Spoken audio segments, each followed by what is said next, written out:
Simples, claro, didático, objetivo. Assim, o professor Celso Antunes partilha conosco sua vasta experiência na arte de educação.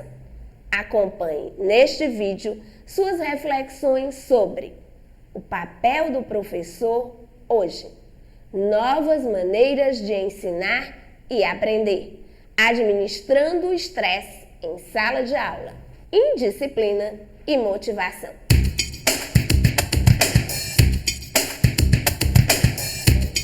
Professor Celso Antunes, vivemos um tempo de desafios.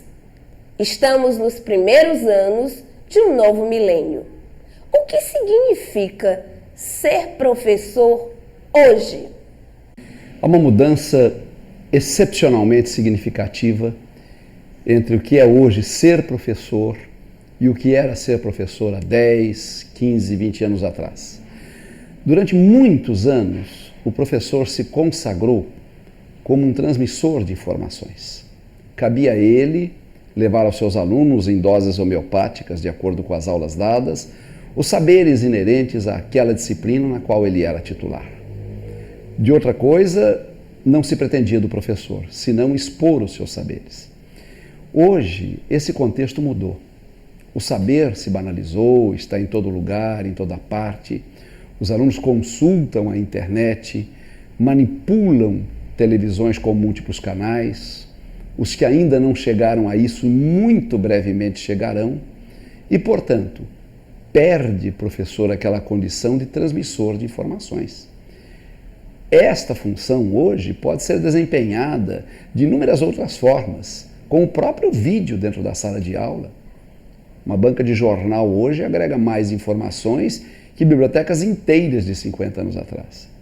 Então, ao professor, cabe um novo papel, uma nova função. Desenvolver competências, estabelecer prioridades em termos de seleção de conteúdos e, até certo ponto, estimular inteligências. Muito bem, mas professor Celso Antunes, diga-me, que competências, que habilidades e principalmente que atitudes devemos esperar, devemos contar nesse professor dos dias de hoje? Eu faria uma metáfora comparando a função do professor com a função do médico. Não pode ser considerado um bom médico apenas aquele que é capaz de receitar remédios. É preciso que ele compreenda o organismo do seu paciente e saiba de que maneira aquele remédio pode atuar no intuito de mitigar aquela dor. O que representa para o médico o conhecimento sobre saúde, representa para o professor o conhecimento sobre aprendizagem. Então a missão do professor é levar o seu aluno a aprender. Por isso, muito mais do que conhecer os conteúdos específicos da história, da geografia, da matemática, da língua portuguesa, desta ou daquela disciplina, é conhecer de que forma se aprende para que ele possa fazer com que o aluno aprenda a aprender, para que o espaço da sala de aula seja um espaço de diálogo. Então, aquele professor, proprietário de saberes, que passava aos alunos em doses homeopáticas, começa a ser substituída por aquele que é um instigador de respostas, aquele que orienta o aluno na busca desses conhecimentos e na construção de significados para que naturalmente se ajuste melhor ao mundo onde vive e onde busca conviver. Mas, professor Celso Antunes, aquele educador que assim quiser ser, que assim quiser tornar-se um facilitador da aprendizagem, o que ele deverá fazer? O que deverá fazer um professor para tornar-se um facilitador da aprendizagem? Pois é, não é uma coisa tão fácil, mas de forma alguma pode se considerar difícil. O que vou dizer não implica que professores localizados em regiões mais distantes não possam alcançar. Agora é óbvio que, consciente que há um novo papel a assumir, ele tenha que compreender que este papel envolve um trabalho. E esse trabalho é levar o professor a saber o que de novo existe a respeito da aprendizagem, a respeito da memória, a respeito do funcionamento da mente humana em processar informações. De que maneira o cérebro aprende? O que ocorre na mente de uma criança ou até de um adulto quando diz agora eu já sei? Não apenas com referência aos saberes convencionalmente escolares, mas até aqueles detalhes pessoais da vida cotidiana. Agora eu já sei mexer neste aparelho, agora eu já sei onde fica a rua tal, agora eu já sei o nome deste produto. É óbvio que a incorporação deste saber envolveu o cérebro num conjunto de ações. E cabe ao professor compreender como isso se dá, para que através dos conteúdos da sua disciplina, ele possa fazer do seu espaço de sala de aula um espaço para aprender, para acentuar as memórias, para desenvolver as diferentes competências e para abrir o aluno neste universo do saber e transformar-se daí para sempre um eterno aprendiz. Passou aquela imagem de que quando termina o curso, o aluno leva todos os saberes que ele usará pela vida fora. Hoje nós somos aprendentes durante toda a etapa da vida e não há outro espaço onde se exercita essa missão de aprender senão no espaço escolar. E esse espaço escolar não pode dispensar a mediação do professor. Então, concluímos que o professor é um eterno aprendente. Também ele deve aprender de forma permanente. Incontestavelmente. Diria até mais que nesse momento se coloca a grande transição que separa um professor de antigamente, um professor superado a despeito de qualidades que possuía, do novo professor. Aquele professor de antigamente, ao concluir o seu curso, era proprietário não só de um diploma, mas de uma bagagem de saberes que daí para frente bastaria administrá-los. O professor de hoje é um permanente aprendente, ele precisa a cada momento, a cada oportunidade, ler, reciclar-se, reaprender, conversar com seus colegas, entrar em contato com o que existe de novo, para que o espaço da sala de aula se transforme num espaço dinâmico, onde permanentemente ele aprenda a ensinar e o seu aluno, então, aprenda a aprender. Muito bem, professor Celso Antunes.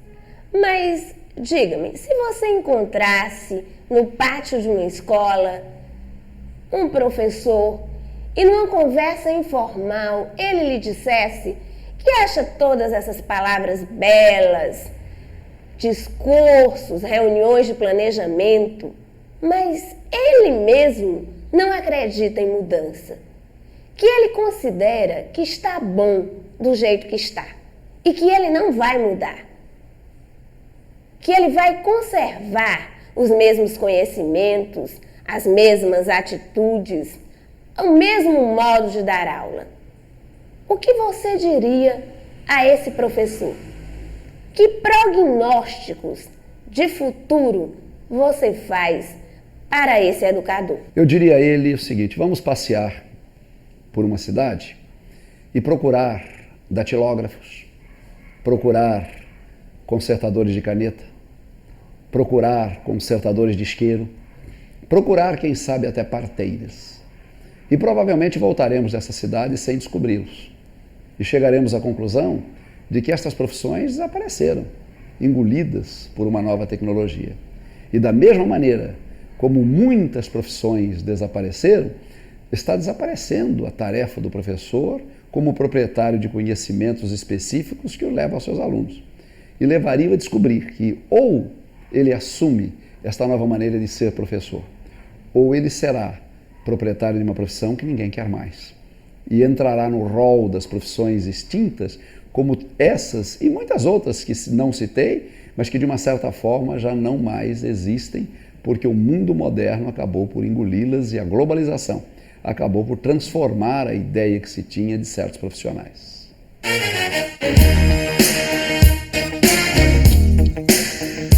Professor Celso Antunes,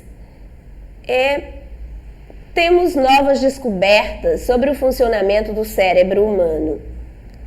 Temos novos desafios na sociedade do conhecimento. Isso certamente requer novas maneiras de ensinar, novas formas de aprender. Que novas maneiras, que novas formas seriam estas? Que estratégias novas o educador pode desenvolver no dia a dia do seu ofício de ensinar? Eu acho possível responder essa questão em 3 segmentos, em 3 ideias. A primeira, por que novas maneiras de ensinar e novas formas de aprender? A segunda, quais seriam essas novas formas de ensinar? E a terceira, quais seriam essas novas maneiras de aprender? A primeira parte, o primeiro segmento, por que novas maneiras de aprender? Porque o mundo mudou, porque a família mudou e porque o próprio saber se banalizou. Então não há ao professor outra alternativa senão se ajustar a este novo momento que ele está vivendo. Hoje, o aluno não vai mais à escola buscar apenas saberes. Muitas vezes o professor fica indignado e diz: mas não é minha função educar, ensinar a ler, ensinar a fazer amigos, ensinar a se relacionar. Mas, meu Deus, se esta não é a função do professor, de quem será? Se o professor não assumir, não seria por acaso possível de ser assumida por traficantes? Então é imperativo que ele descubra que há novas razões para ensinar e que o próprio conhecimento que sobre a mente se tem hoje envolve esta necessidade. A segunda parte, o segundo bloco, quais seriam as dicas, quais seriam as sugestões para o professor estimular essas novas maneiras de ensinar? De que maneira isto poderia ser dito de uma maneira prática, que ele pudesse levar para a sala de aula sem um grande sacrifício? Eu diria que são alguns itens a colocar. Um deles é priorizar o trabalho com habilidades operatórias. Usar em sala de aula verbos de ação que induzem o cérebro a pensar de maneira diferente. Um cérebro que compara é diferente de um cérebro que analisa. Um cérebro que classifica é diferente de um cérebro que sintetiza, que relaciona. Um cérebro que relaciona não é necessariamente um cérebro que desenvolve uma contextualização. Então não importa apenas ao professor atirar sobre os alunos os saberes de sua disciplina. Mas vamos aprender a comparar, a analisar, a relacionar, a classificar, a sintetizar, a contextualizar. Olha, isto aqui você redigiu, mas eu não pedi uma descrição, eu pedi uma análise. Procure descrever, procure depois analisar. A sua análise está ótima, vamos ver se você sabe sintetizar. Repare que sintetizar é criar algo novo, não é justapor 2 partes. Então eu diria que uma das primeiras sugestões era fazer com que o professor discutisse com os seus colegas um conjunto de habilidades operatórias e as fizesse exercício do cotidiano. O professor de história, o professor de geografia, o professor de matemática, cada um desenvolvendo algumas habilidades. E todos usando as habilidades que todos desenvolveram. Não é preciso que o professor de língua portuguesa ensine um aluno a comparar e que o professor de história faça o mesmo. Mas o professor de história pode usar na sua disciplina as comparações que o aluno desenvolveu com a língua portuguesa, como o professor pode, em língua portuguesa, desenvolver aquelas ideias de síntese que o seu professor, de uma certa forma, o ensinou. Uma segunda sugestão: o professor precisa descobrir que, dependendo da maneira como transmitimos a nossa mensagem, nós podemos estar enviando-a para uma memória de curta duração, para uma memória de duração intermediária ou para uma memória de longa duração. E que, portanto, a maneira de solicitar a devolução destes saberes está muito circunscrita à forma como os transmitimos. Se eu reunir 10 professores e pedir a eles que decorem 10 palavras que vou dizer, reunir outros 10 professores, solicitando a mesma tarefa, e um terceiro grupo com a mesma tarefa, e digo ao primeiro grupo 10 palavras que absolutamente não estão integrando o seu universo conceitual. Palavras que acabam de inventar. Rivalitrice, ripruchame, lavraprusse, e peço a eles que as decorem, eles não conseguirão guardá-las. Então aquilo ficará retido numa memória de curta duração e 10 minutos depois terá se perdido. Se para o segundo grupo de professores eu disser 10 palavras, mas as disser palavras conhecidas, arvoredo, vidraça, caminhante, automóvel, ele terá maior facilidade de guardar. Mas ele terá ainda maior se ao terceiro grupo eu impregnar estas palavras de significação. Se eu disser 10 palavras para serem guardadas, aluna, malandra, jogou vidro de tinta vermelha na saia branca da professora. Ele guardará porque o cérebro dele viu uma imagem, viu uma cena. Pois bem, isso se transfere para a aula que se dá sobre capitanias hereditárias, sobre o máximo divisor comum, sobre o funcionamento do rim e do fígado. Isto requer que o professor descubra um mundo de significações que está presente na mente do aluno. Que novelas ele vê, que esportes ele pratica, que conversas ele tem, e fazer desses saberes do aluno os ganchos para os saberes que ele vai desenvolver. Quando ele constrói estas conexões, ele está construindo aprendizagens mais duradouras, mais significativas. O que não significa dizer que ele não possa usar uma aprendizagem mecânica, mas apenas para aqueles aprenderes que pela repetitividade se gasta sempre e se guarda sempre. Então, por que nós sabemos que 5 multiplicado por 4 é igual a 20? Porque aprendemos de uma maneira mecânica e tabuada, mas a vida nos fez usar a cada instante. Porque aprendemos que a letra M no alfabeto vem depois da letra C. Aprendemos de uma maneira mecânica, mas a vida fez com que o uso fosse frequente. Então, para aqueles saberes que são aprendidos para se repetir no seu uso, pode-se trabalhar a aprendizagem mecânica. Mas para aqueles saberes que são novidade para o aluno, vamos buscar no seu universo de conhecimento as significações, os ganchos, para incorporar aqueles saberes que estamos levando. Então, trabalhar habilidades operatórias, trabalhar de uma maneira diferente a aprendizagem. Uma terceira sugestão, dar ao currículo que se desenvolve ares de vida. Fazer com que o seu aluno descubra que aquilo que ele aprende está na vida que ele tem. Nunca pensar que os saberes da escola se tornam distantes dos saberes da rua. Será que aquele aluno de 6ª série vive melhor do que aquele de 5ª, porque por ter aprendido um ano a mais, tem melhores condições de viver? Ou será que os saberes da escola valem para a escola? Para as provas que se faz, nada tem a ver com os saberes da vida. Então vamos buscar nos preços do supermercado a nossa matemática. Vamos buscar na pia da cozinha, onde se prepara um prato, fundamentos da química. Vamos levantar o capô de um carro e olhar no seu motor a física que está ali presente. Será que não há muita geografia no noticiário do Jornal Nacional? Muita história num desfile fashion de modas?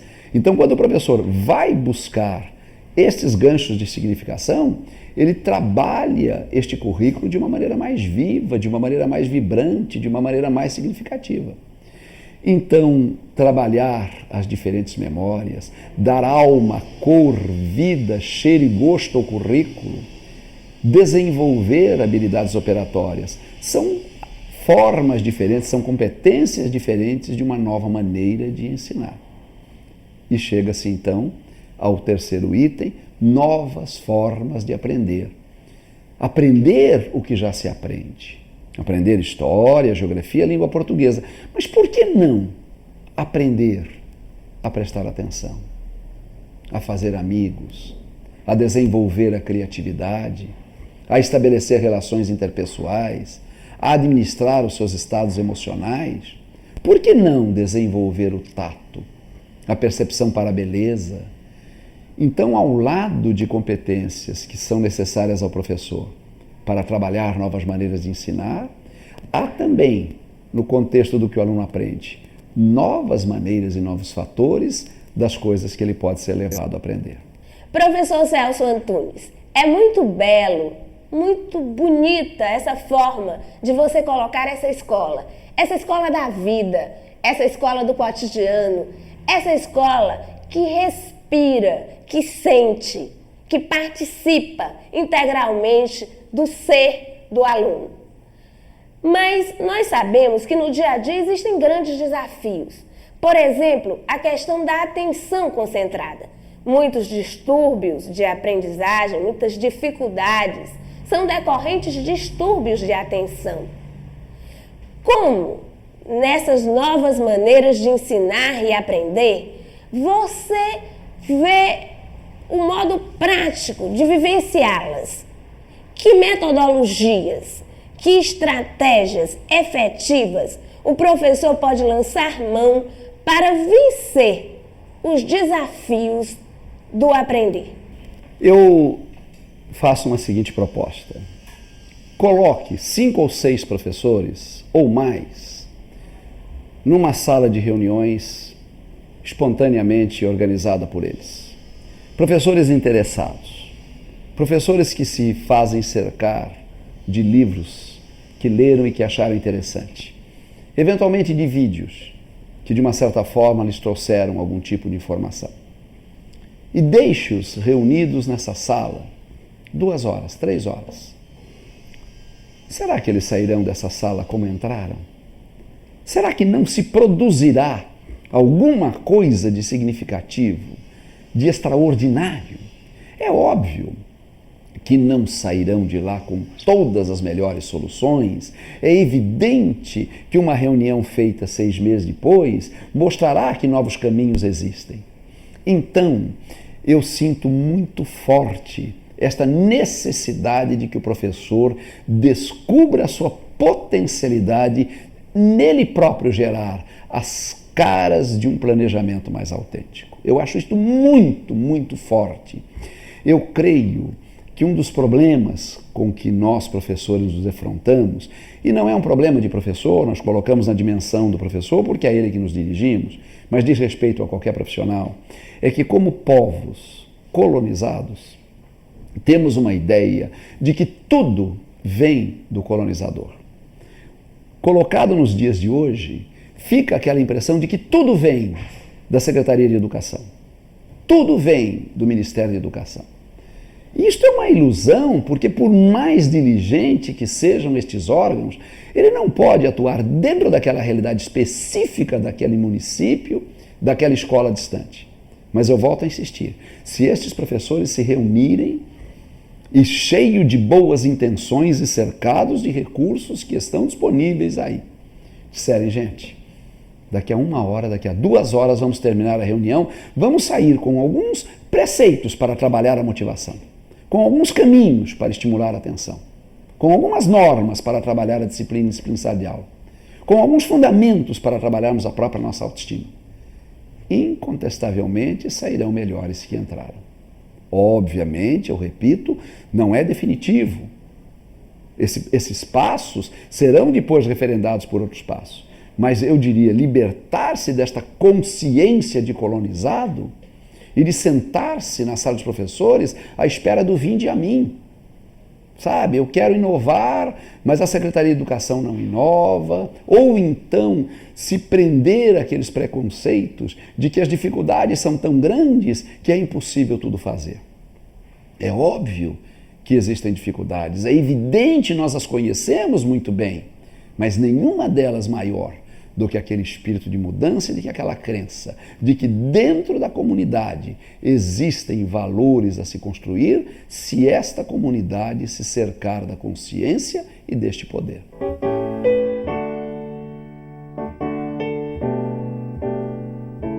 Sabemos que todo professor tem uma vida dura, uma jornada intensa de trabalho. Problemas pessoais, dificuldades financeiras, grandes desafios que ele acaba trazendo consigo mesmo para a sala de aula.